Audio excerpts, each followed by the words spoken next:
أعوذ بالله من الشيطان الرجيم. بسم الله الرحمن الرحيم. يا أيها الذين آمنوا اتقوا الله وكونوا مع الصادقين.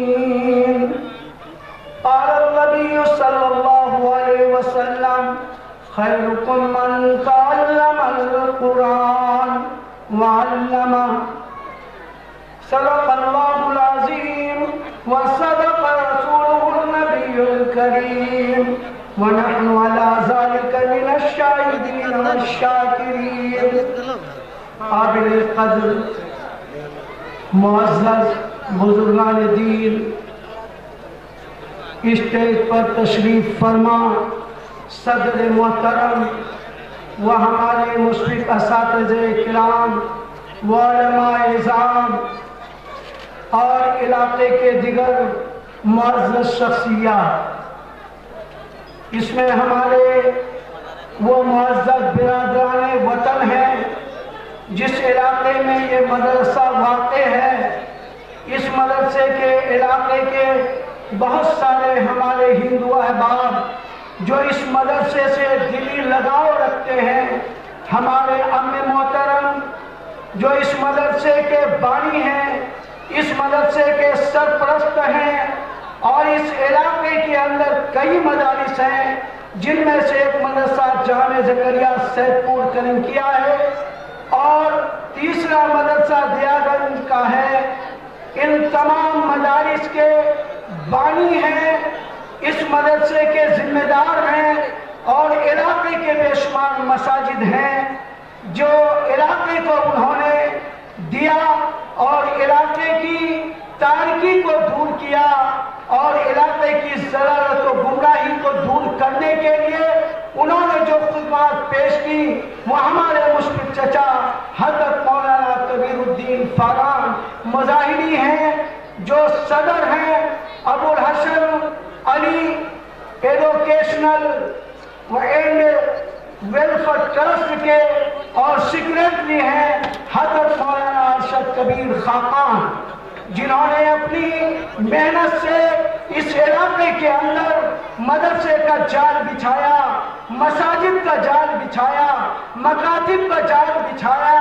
اس کا نتیجہ یہ ہے کہ میرے دوستوں اور بزرگوں، آج اس کا ثمرہ آپ کے سامنے ہے کہ 270 بچے ہیں جن کو سند دیا جائے گا، اور 87 بچے ایسے ہیں جس کے سر پر دستار فضیلت ہندوستان کے مشہور معروف بزرگان دین اکابرین کرام آپ کے اسٹیج پر موجود ہیں. ان بچوں کے سر پر دستار فضیلت رکھیں گے. بڑی قیمتی اور اہم محفل ہے، مگر میرے دوستوں اور بزرگوں، ہمارے مسلم بھائی اس کام میں اتنے پیچھے ہو گئے ہیں، دینی پروگرام سے ان کی دلچسپی ہٹ گئی ہے، قرآن سے رابطہ کمزور ہو گیا ہے.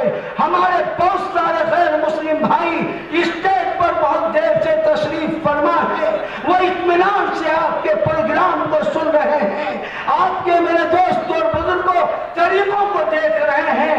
بار بار اعلان کیا جا رہا ہے میرے مسلم بھائیوں، آج جہاں جہاں بھی کھڑے ہیں غیر ذمہ داری کے ساتھ اپنے اوقات کو گزار رہے ہیں. وہ حضرات سے درخواست ہے وہ لوگ پنڈال کے اندر تشریف لائے. اب کچھ ساعتوں میں وہ اہل اللہ، کیونکہ اس جلسے کا ہیڈنگ ہی ہے چند گھنٹے اہل اللہ کے سائے میں ان کے دست عاطفت سے معصوم بچے مہمان رسول کے سر پر تاج دستار فضیلت رکھا جائے گا. اس لیے میں تمام مسلمانوں سے عرض کرتا ہوں، اگر آپ قرآن سے محبت رکھتے ہیں، نبی پاک صلی اللہ علیہ وسلم سے محبت رکھتے ہیں، یہ جلسے کا جو حق ہے میرے دوستوں اور بزرگوں اس کو ادا کرنے کے لیے آپ جلسگاہ میں تشریف لے آئے. اس مجلس کے مقام کو آپ کیا سمجھ رہے ہیں میرے دوستوں اور بزرگوں؟ حضرت مولانا اسد اللہ صاحب کا شعر ہے، رشک کرتا ہے فلک ایسی زمین پر، رشک کرتا ہے فلک ایسی زمین پر، मुफस्सल जिसमें 2-4 घड़ी जिक्र खुदा होता है। मेरे दोस्तों और बुजुर्गों, इसलिए आप हजरात से गुजारिश है, अगर अपनी बख्शिश आपको मंजूर है, अगर आपको जन्नत चाहिए, आप हजरात पूरे मशागिल को छोड़कर अगर बस्ता स्टेज के अंदर मेरे दोस्तों में पिंड आकर के बैठ जाए और उलमा किराम के अल्लाह के बयानात को सुनकर मुस्तफीद हो। मेरे दोस्तों और बुजुर्गों, आज हमारी क्या हैसियत है, हमारी क्या औकात है। मेरे दोस्तों, औरंगजेब का वाकया आपके सामने रखता हूँ। औरंगजेब बादशाह था, उनके नजर में कुरान की ये अजमत थी, कुरान की ये अहमियत थी। बादशाह होने के बावजूद हमारी कोई औकात उनके मुकाबले में नहीं है। वो जमाने में मुअज़्ज़ज़ थे, मुसलमान होकर वो जमाने में मुअज़्ज़ज़ थे, मुसलमान होकर हम खाक हुए, तारीखे कुरान होकर। मेरे दोस्तों और बुजुर्गों, अगर हमारे दिल में कुरान की अजमत होती, जलसा का प्रोग्राम 2 बजे से शुरू है, लेकिन आज ईशा का वक्त करीब आ गया, उसके बावजूद मुसलमान जलसगाह में हाजिर नहीं है। अर्ज कर रहा था क्योंकि 10 मिनट का वक्त है, उसी के अंदर मुझे अपने तकरीर को खत्म करना है।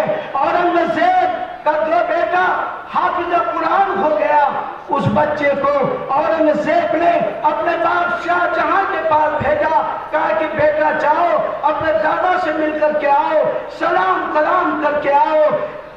औरंगजेब का दोनों बेटा दादा के खिदमत में पहुंचा, दादा किले के अंदर बैठा हुआ था, जाकर के सलाम किया। दादा ने पूछा कि बेटा क्या कोई ईद है? बेटे ने कहा ईद से भी ज्यादा खुशी का दिन आज है कि हम दोनों भाई हाफिज कुरान हो गए हैं। ईद से भी बढ़कर हम दोनों हाफिज कुरान हो गए। आज हाफिज कुरान का जलसा है, कुरान वालों का जलसा है, उम्मत का ये अलमिया है। आज हिंदुस्तान के हालात क्या है? आज हमारे चचा मोहतरम की कदो काबिश से ये मदरसा एक ऐसे इलाके में कायम है जहाँ पर हमारे हिंदू भाइयों की आबादी ज्यादा है, उसके बावजूद वह हिंदू भाई हमारे चचा के दोस्ती की वजह से, उनके मिलने जुलने की वजह से इस इदारे से ऐसी मोहब्बत करते हैं। उसी का नतीजा है बहुत सारे हिंदू भाई आपके महफिल में मौजूद है, आपके मोहब्बत में, आपके खुशी में शरीक होने के लिए आए हैं। तो मेरे दोस्तों और बुजुर्गों, औरंगजेब के बेटे ने जब दादा से कहा मैं हाफिज कुरान बन गया हूँ, सबसे बड़ी खुशी है। दादा ने कहा जाओ जाओ भागो, यहाँ से भागो। कहा कि दादा जान हम तो हाफिज कुरान हो गए हैं। आप ये कह रहे हैं? हाँ, इसी वजह से कह रहा हूँ कि तुम्हारे हाफिज बनने से मेरा क्या फायदा? तुम्हारे बाप के सर पर ताज रखा जाएगा, तुम्हारे बाप के सर पर ताज रखा जाएगा, मुझे क्या मिलेगा? मेरे दोस्तों, मेरे इस्लामी खैरतमंद साथियों, भाइयों, इस वाकया को इबरत की निगाह से देखो। जब ये दोनों बच्चा अपने बाप की खिदमत में गया, बाप से ये कहा कि अब्बा जान दादा ने ऐसा कहा। तो मेरे दोस्तों बुजुर्गों, अब्बा ने कहा जाओ मेरे अब्बा से कह दो कि मैं भी हाफिज कुरान बनूंगा और मेरे बाप के सर पर भी ताज रखा जाएगा। ईमान वाले भाइयों, ये मकाम है, ये अजमत है कुरान का। हजरत औरंगजेब मेरे दोस्त हुकूमत के मसरूफियत के बावजूद सरवर हुकूमत का काम करते थे और रमजान शरीफ में दिल्ली के जामे मस्जिद में तरावी की नमाज पढ़ाया करते थे। मेरे दोस्तों और बुजुर्गों, ये दिलचस्पी लोगों की थी, इसलिए आप हजरात से गुजारिश है कि यह पौधा जो लगा करके दिया है, इलाका वालों की जिम्मेदारी है, इसको संभाले, बच्चों को ज्यादा से ज्यादा मदरसे में दाखिल करे और खुद भी कुरान कामिल बनने की कोशिश करे। वक्त हुआ चाहता है, मैं इन्हीं बातों से आप हजरात से रुखसत होता हूँ कि अल्लाह ताला हम सबको अमल की सआदत नसीब फरमाए। आखिर अल्हम्दुलिल्लाह रब्बिल आलमीन। जज़ाकल्लाहु खैरन। बहुत कीमती बात थी, इंशाअल्लाह हम सब अमल पर